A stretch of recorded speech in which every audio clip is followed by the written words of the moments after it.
Well, welcome everyone to our Laurel Wilt webinar. We have a great day in store for you, a great morning in store for you with lots of different presentations on Laurel Wilt disease, which is a new issue for us here in Kentucky, as well as throughout the region that's increasing. So today you're going to hear from a range of different experts about Laurel Wilt disease, what it is, its history, what it's doing, and what we're doing to fight it. So a little bit of kind of refresher on what we'll be talking about today with the agenda. First, myself and Alexandra Blevins will be giving an introduction to Laurel Wilt disease. My name is Crocker. I'm the Forest Health Extension Specialist here at the University of Kentucky, and Alexandra Blevins is the Forest Health Specialist with Kentucky Division of Forestry. Then we'll be hearing about the history of Laurel Wilt disease from Bud Mayfield, who's with the USDA Forest Service. Then we'll be getting some of the current science with Laurel Wilt disease from Tyler Dreaden, also with the USDA Forest Service. And then we'll have a short intermission for questions, and then we'll move on to perspectives from Florida, Laurel Wilt disease on avocado and treatment options and more with Romina Gazis from the University of Florida.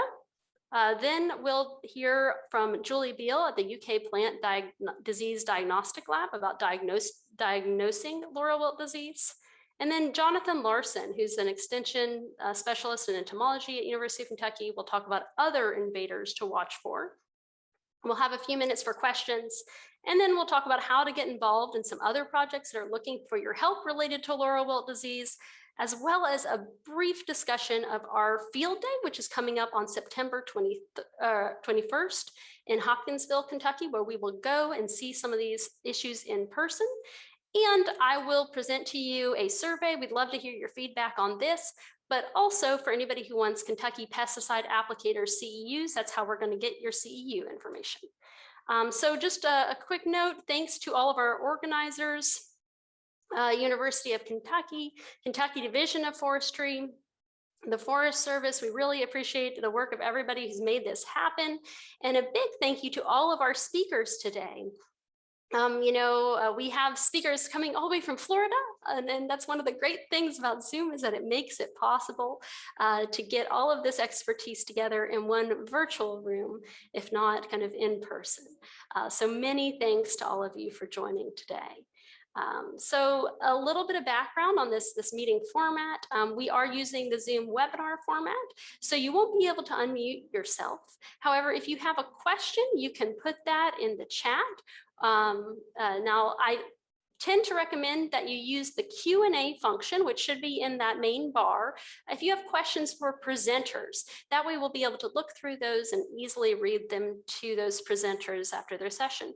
If you've got a question about programmatic stuff or technological issues, feel free to put that in the chat.